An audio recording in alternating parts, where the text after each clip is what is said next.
Hey everyone, I'm Corinne Jones with Red River, and in this video we show you how to use the chat features within Microsoft Teams.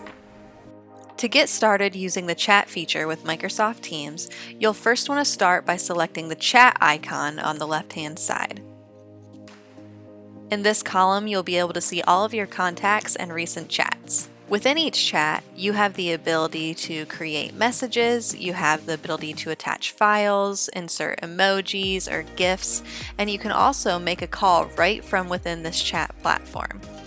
You can give them a call through video, or if Teams calling is enabled, you can give them an audio call.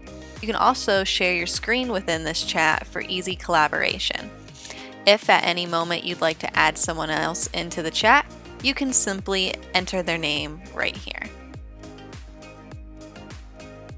You can also file share within Microsoft Teams and make it easy for you to go back and forth and collaborate while you're both working in the document using the Conversation tab on the right-hand side. Teams will also keep track of all of the files you've shared within your chat in the Files tab above.